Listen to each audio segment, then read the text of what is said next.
Housing is becoming increasingly expensive across the country, and for those struggling to pay their rent, that could mean eviction. I'm Lee Zurich. And I'm Tisha Powell. It's a possibility millions of Americans face, and with the prospect of losing their home comes another threat: violence. Investigative reporter Kristin Crowley explains how some evictions can turn deadly and what experts say can fix the rare but growing problem.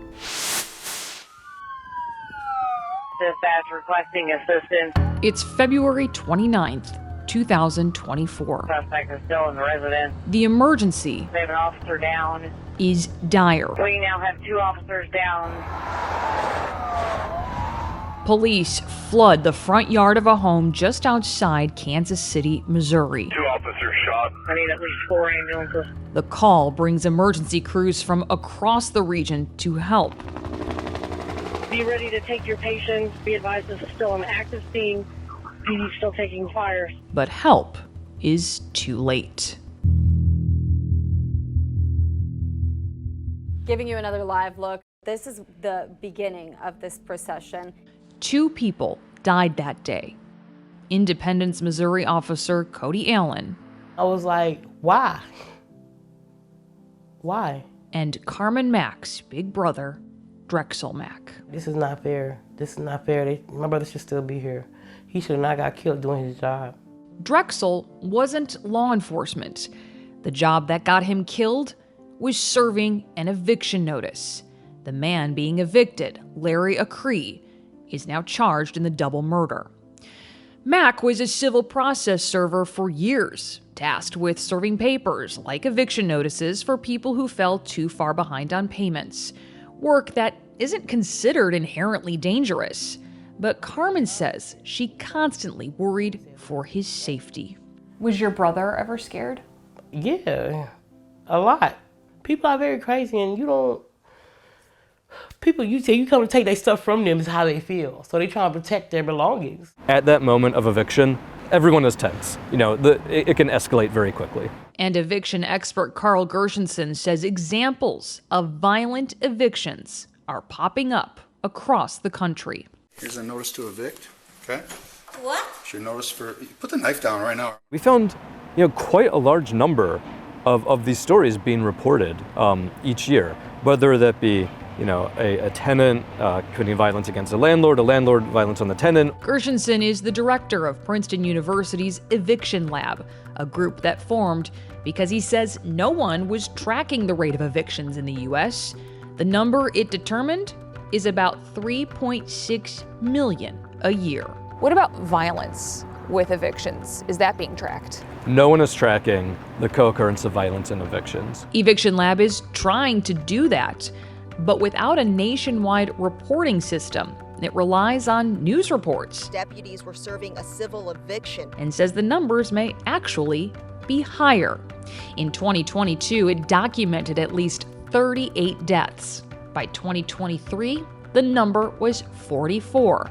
And that's not including other types of violence that people survived. We had 2 women shot, one of them shot in the head. Philadelphia City Council member Jamie Gauthier says over the course of 4 months, the city saw 3 eviction-related shootings. Everyone survived, but Gauthier says Philadelphia needed to take an unprecedented step. To me, just completely unacceptable, and so much so that we needed to pause until we got things more in order. Gauthier wants to see even more change down the road and reduce evictions altogether.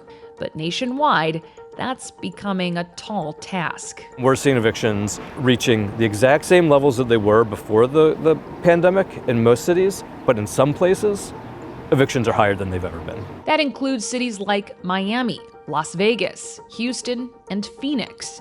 But Gershenson says rural areas and small communities are also feeling the squeeze. The rate of eviction just continues to rise as housing affordability becomes more of a crisis. Jim McDonald with the United Way of Greater Kansas City says it's important to note a majority of evictions are not deadly or violent. But if evictions increase, so do the chances for more cases of violence. McDonald says the solution to that is having more resources to keep people in their homes. One policy is having great success in the Kansas City area, where a local ordinance gives tenants a right to an attorney when they're facing eviction. Those attorneys often negotiate deals or payment plans with the landlords. And since that policy was enacted, the majority of households who had a lawyer by their side have been able to avoid evictions. Some of those attorneys rely on federal emergency rental assistance, funding that came as a result of the pandemic. Funding that by the end of 2024 is expected to run out. We're going to turn over every stone to find the resources needed to continue this initiative at some level. Worst case scenario, this funding runs out and you don't find the replacement funding. What happens? More families will be vulnerable and at risk of losing their housing. Just weeks after Drexel was shot. Live at 5, shots fired while a processor approached a house this afternoon. Another Kansas City area eviction-related shooting. It's just too much. Carmen says she can't make sense of any violence, but she hopes change comes with evictions and safety becomes a priority, even if it's too late for her brother. But she'd rather not think about how he died. He always had you cracking up, laughing. She'd rather remember how he lived. A helping hand, a shoulder to cry on, a shoulder to lean on. Very respectable, loving man. That's what he was. And still is in my heart today. Evictions can be deadly in more ways than one. The Eviction Lab says people forced from their homes have higher mortality rates than those who stay put. That's in part because they're more likely to then lose their job and become homeless. The Eviction Lab also says the time in your life you're most likely to be evicted is between birth and 18, meaning children are feeling the brunt of this crisis. If you're struggling to pay rent, one resource is the United Way.